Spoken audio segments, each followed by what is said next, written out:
Hello guys and welcome to my next video. Yes, I am in a new setup. So it might be a little different from how it used to be. But today we're actually just going to be talking about the Roman Republic's government system and how it worked and how it fully changed from a monarchy to a republic. And yes, that is also the answer to last time's question. What form of government did Rome take? It was a republic. A republic is basically where you elect representatives to represent you in a government system. And so we're going to have two sides to the board, and there'll be two different main things of the government we'll be talking about. First, we're going to be talking about consuls. Consuls were people. One sec.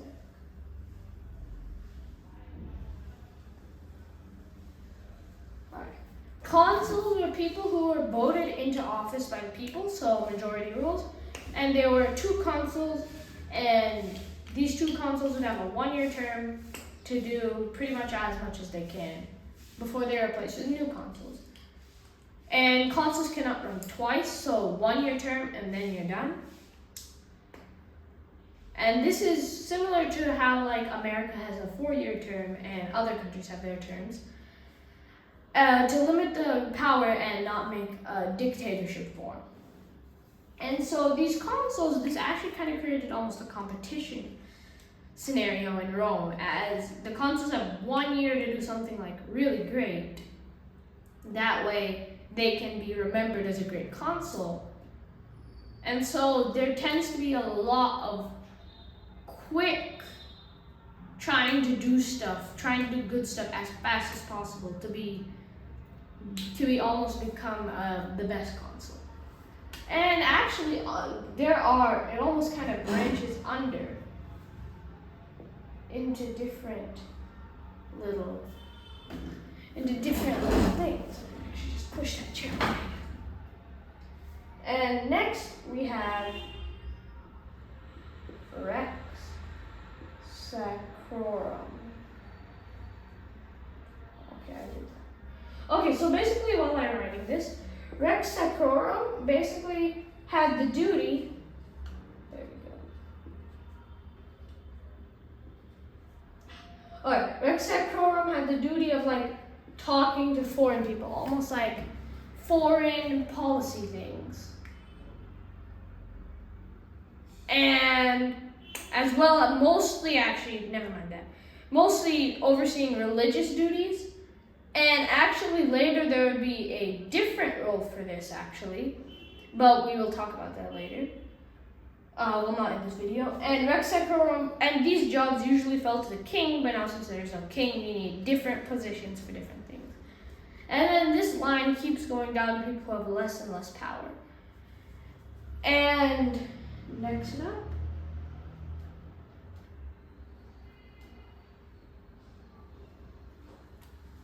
after Rex Sacrorum, I'm going to also write all their powers right here.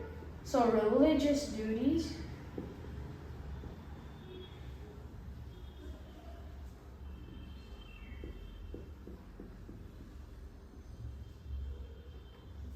And the consuls, they could veto each other.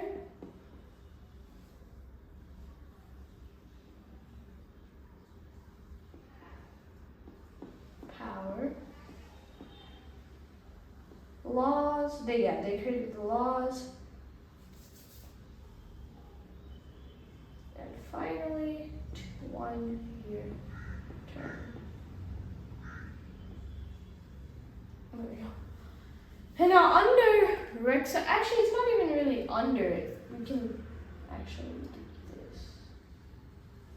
It's more like under the consul, as they don't really have anything to do with religious duties. Under this is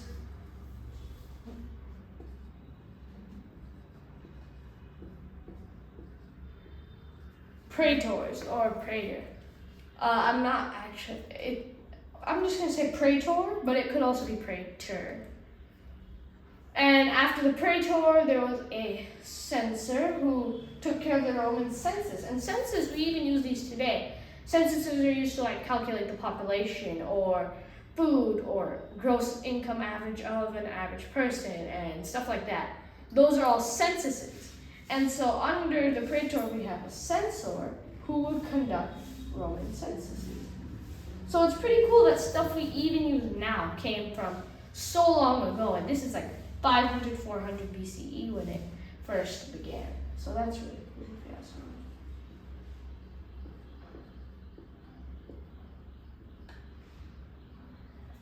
Go. Okay, and now we're going to come to this side.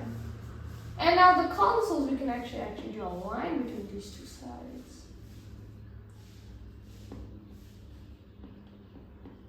The Senate would also help pass the laws. They would vote for laws as well.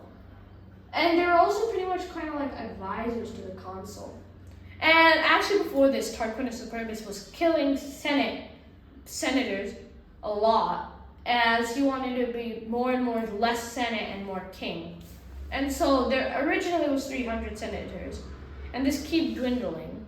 But after Tarquinius was replaced, Brutus then replaced the Senate back to 300 people. So now we're going to go into the Senate.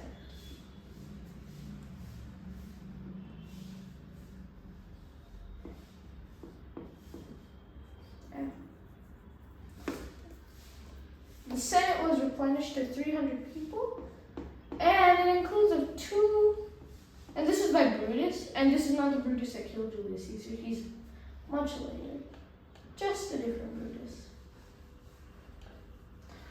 Okay, and inside there were pretty much two classes, and this will tie into the Senate, which are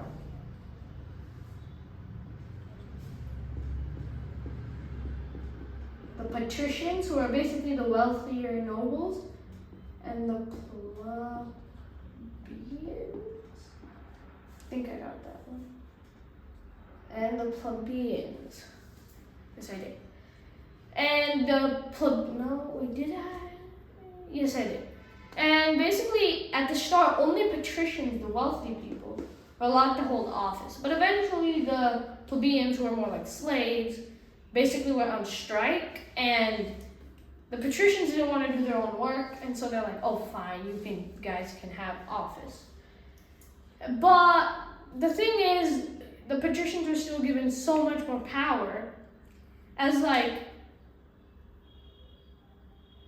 for example, the patricians, like, let's say there's a bunch of groups almost, but the patricians would have smaller groups, and each group gets one vote. Since the patricians have smaller groups, they had evidently more groups than the plebeians, which gives them more votes and more power. So though the plebeians now had voting power, they still were pretty outnumbered, you could say. And the plebeians, though, continued to get so much influence, and eventually they got so much influence, they kind of created their own senate, which would be known as, I'm just going to write plebeian. So it's the plebeian council, which is kind of like a senate, but for plebeians. And after this, finally they were starting to get taken seriously, and then between 494 and 287 BCE, so I'll write those two dates.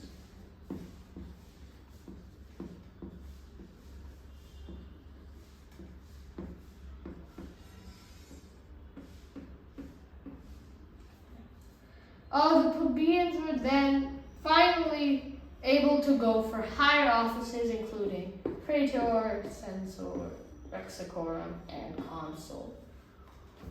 And finally, after all of these were combined, Rome is getting a very more equal thing. And instead of being separated like when there were kings between higher rank and lower rank, they're all almost like having the same amount of rights, which contributes so much to today. And that's where we're going to end our video on the Roman Republic's government. But the question for today is going to be, what would the Republic do after this? They have a new government and all, and the king, Tarquin Superbus, was conquering a lot. So would the Roman Republic almost kind of follow Tarquin and keep conquering? Or would they try a more peaceful approach? Anyway, that's all for today. Bye, I'll see you next time.